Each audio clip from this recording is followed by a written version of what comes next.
Hace algunos años mi tío se retiró de su profesión debido a su edad. Él manejaba un tráiler y en una ocasión nos contó una experiencia aterradora que vivió en uno de sus viajes.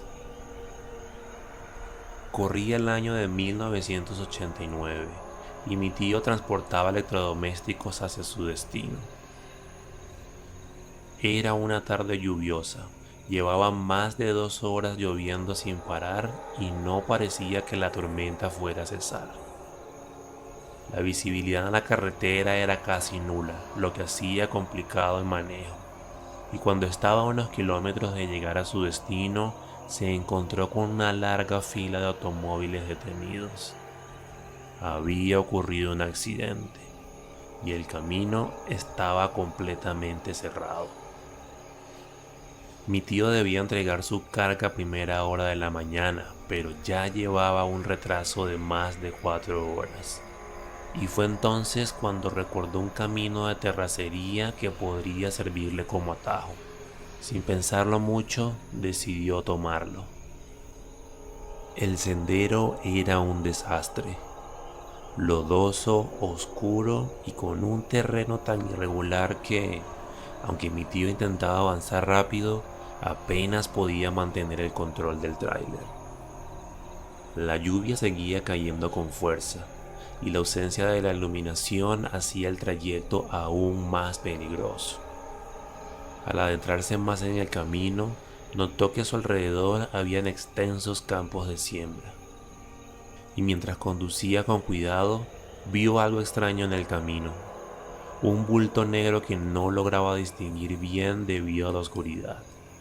Pero todo cambió de repente cuando un relámpago iluminó el cielo por unos segundos. Fue entonces cuando mi tío lo vio con claridad.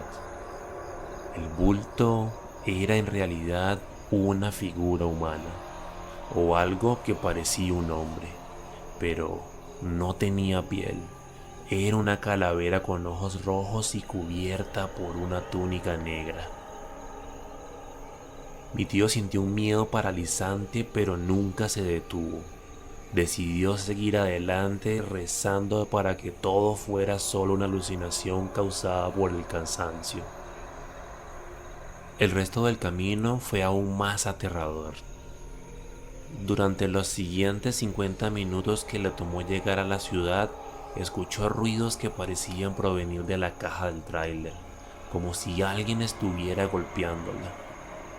Pero lo más espeluznante era otro sonido, un rechinar metálico que parecía el de un cuchillo siendo afilado cada vez más fuerte.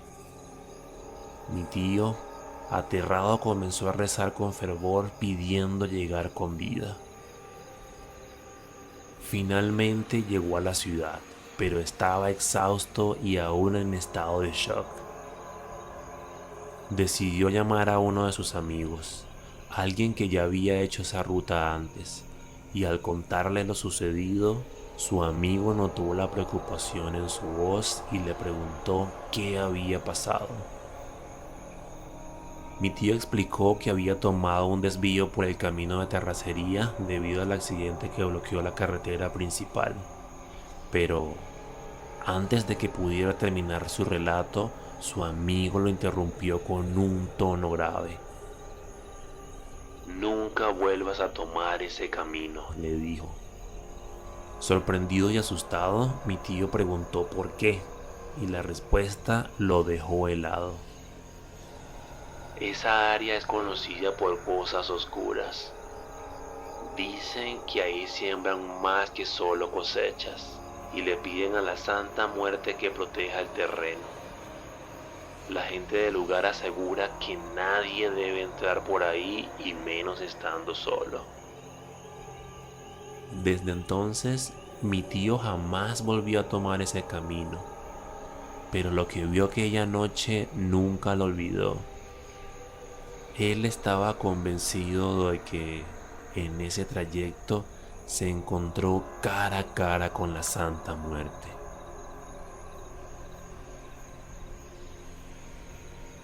Recuerdo que mi abuelita nos contaba una historia que ocurrió cuando ella era joven. Su mamá Su padrastro y su hermano regresaban de una fiesta cerca de la medianoche. El hermano, que se había portado muy mal, había sido recogido por su mamá y su padrastro en la camioneta en contra de su voluntad. Iba tan molesto que no dejaba de refunfuñar. El padrastro, quien no veía muy bien de noche, le cedió el volante a pesar de la actitud del muchacho. Mi abuelita cuenta que apenas comenzó a manejar, aceleró más de lo normal. La madre le suplicó que redujera la velocidad temiendo un accidente, pero él no hacía caso. De pronto, la velocidad se volvió ridículamente alta y la camioneta salió disparada como si hubiese pasado por una rampa invisible para luego volver a caer pesadamente en el pavimento.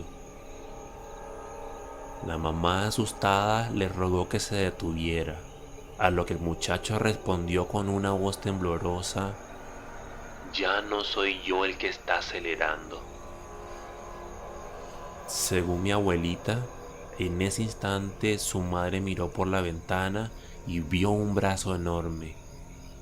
Estaba cubierto de piel negra y peluda, con uñas larguísimas aferrándose al costado de la camioneta. De pronto apareció otro brazo igual del lado opuesto, como si esta criatura gigantesca sostuviera y empujara la camioneta a la fuerza. Los tres entendieron que aquello era lo que estaba impulsando tan rápido el carro. Su madre no dejaba de llorar, mientras que el hermano y el padrastro permanecían en shock, con ojos y boca muy abiertos, incapaces de pronunciar una palabra. No saben cuánto tiempo permanecieron así, porque la bisabuela comenzó a rezar, y de un momento a otro sintieron que los soltaban de golpe. Aterrados continuaron el resto del camino en silencio, llorando y sin atreverse a volver a hablar. Al llegar a la casa, simplemente se dieron las buenas noches y se fueron a dormir. Nunca discutieron el tema de nuevo, hasta años después, cuando mi abuelita se enteró de los detalles y nos los compartió.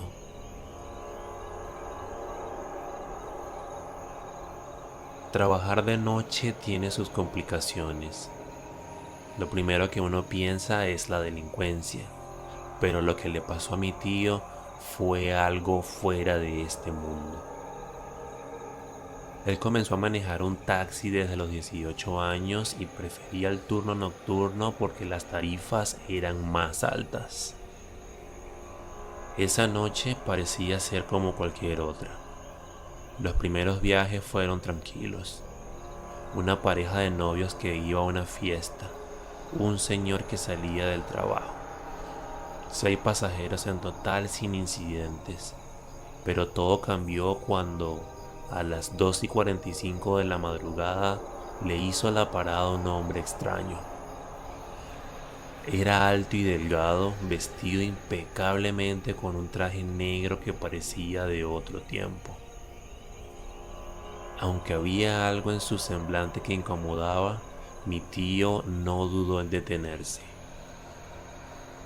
Al tenerlo frente a frente, notó que su piel era demasiado pálida, casi traslúcida, pero lo atribuyó al cansancio de la noche. «¿A dónde lo llevo?», preguntó mi tío. «A la calle Reforma número 13», respondió el hombre con una voz grave y firme. Mi tío no conocía bien la dirección, así que el pasajero prometió darle la dirección.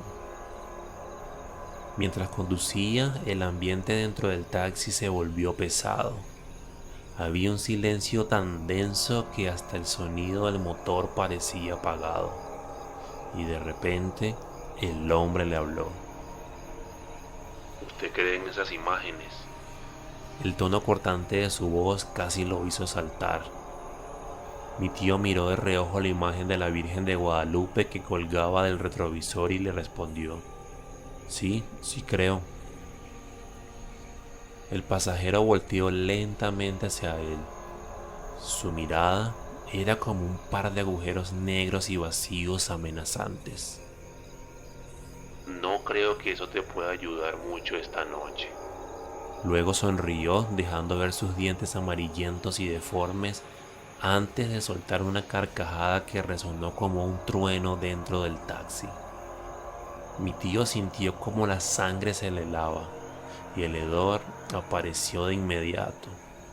Un olor penetrante y nauseabundo como de carne podrida o algo que llevaba semanas muerto. Intentó mantenerse tranquilo y no mirar al pasajero. Comenzó a rezar en silencio mientras conducía, pero el hedor empeoraba con cada kilómetro que avanzaba. Las risas del hombre se transformaron en un gruñido bajo, como el rugido de un animal hambriento. Finalmente, después de unos 15 minutos, el hombre dijo de golpe: «Bájame aquí, este es mi hogar». Mi tío miró hacia donde señalaba.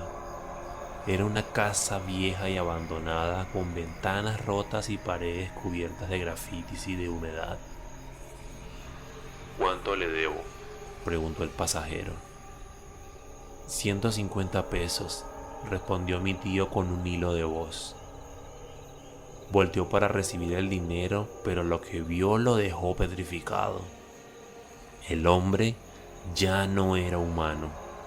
Su rostro se había desvanecido, dejando al descubierto un cráneo con jirones de carne podrida que colgaban como harapos. Sus ojos eran cuencas vacías que parecían brillar con fuego interno, y su boca despedía el hedor insoportable de la muerte.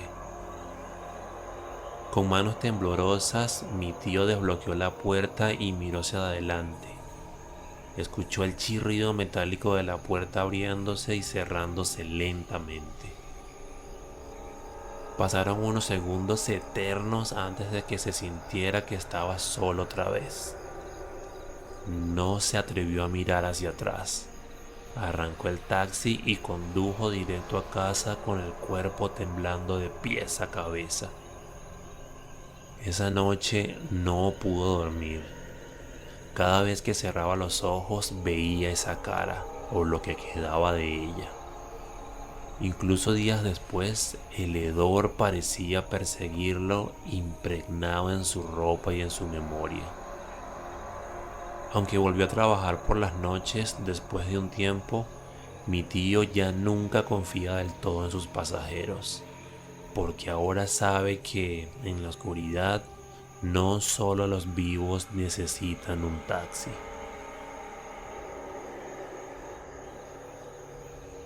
Hace 3 años, mientras me dirigía al trabajo, tuve una experiencia que aún no logro explicar. Aquella vez me pidieron llegar a las 3:30 de la mañana para preparar el arranque de mi línea, así que salí de la casa alrededor de las 2:50 de la madrugada. Al incorporarme a la carretera, unos perros comenzaron a ladrar insistentemente hacia el toldo de mi coche.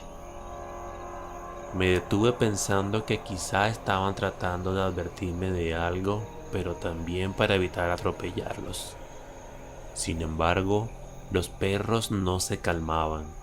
Seguían ladrando, no con agresividad, sino como si estuvieran defendiendo algo. Fue entonces cuando bajé el volumen de la música y escuché con claridad pisadas sobre el toldo.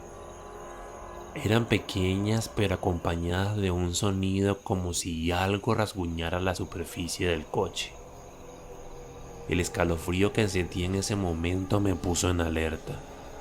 Algo en mi interior me decía que aquello no era normal. Decidí arrancar de inmediato, pero los perros continuaban ladrando hacia el coche sin cesar. Mientras avanzaba, llegué a un retorno y pensé que con la velocidad y la fuerza podría ser que lo que estuviera encima del coche se cayera. Maniobré rápidamente, pero para mi sorpresa, esa cosa no se cayó. Aún no sé qué fue lo que ocurrió esa madrugada, pero la sensación de escalofríos y los ladridos de los perros me acompañaron por mucho tiempo después. Lo que fuera, nunca logré verlo, pero estoy seguro de que no era algo normal.